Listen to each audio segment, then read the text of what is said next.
losing control in Ukraine. A once captured city now contested, the defeat as President Biden addresses U.S. troops in Poland. To help those who need help. That's why you're here.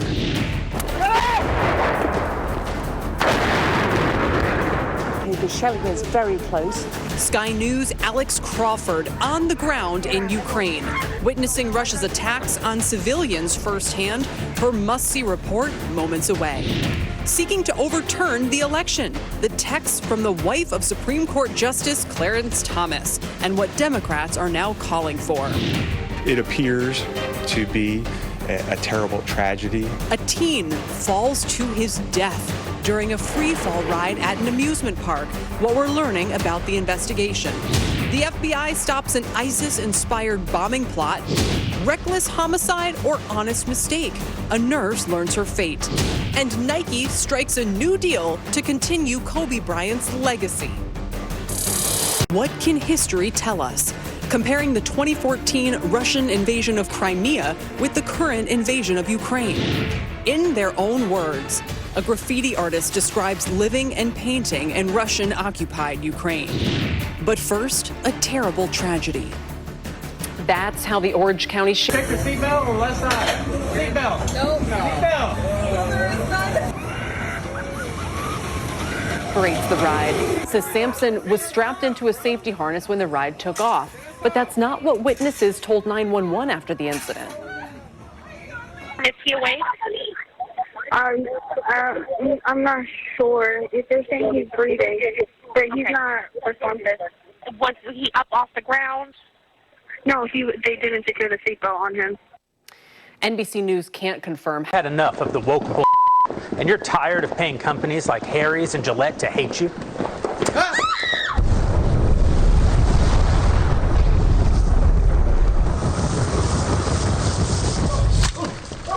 You can buy my new razor instead.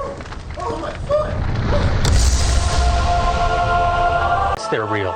Yes, they're fabulous. An idea. Literally the only country in the world based on an idea. And we hold these truths to be self-evident, that all women and men are created equal, endowed by their Creator with certain inalienable rights.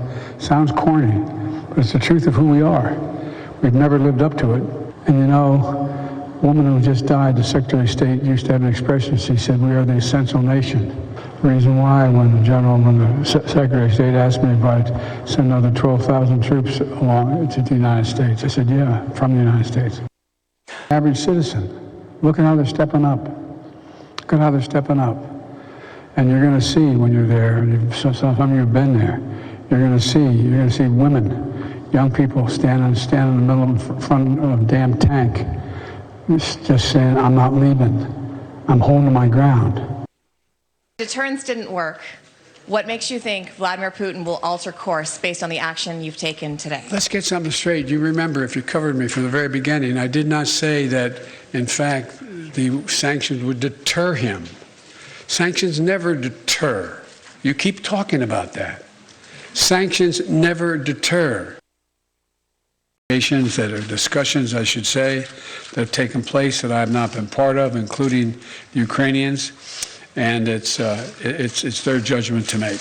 Now, first he had to talk about food shortages, and it's going to be real. The price of these sanctions is not just imposed upon Russia. It's imposed upon an awful lot of countries as well, including European countries and our country as well. The breadbasket of the world, Ukraine and Russia. But we, the United States, are going to do our part because we're the third largest producer of wheat in the world.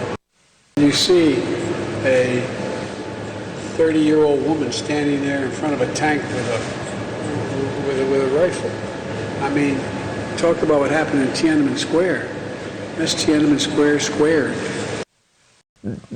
You can't make this up. Or if the Oscars could use a world leader who is also a physical comedian, there's always Boris Johnson.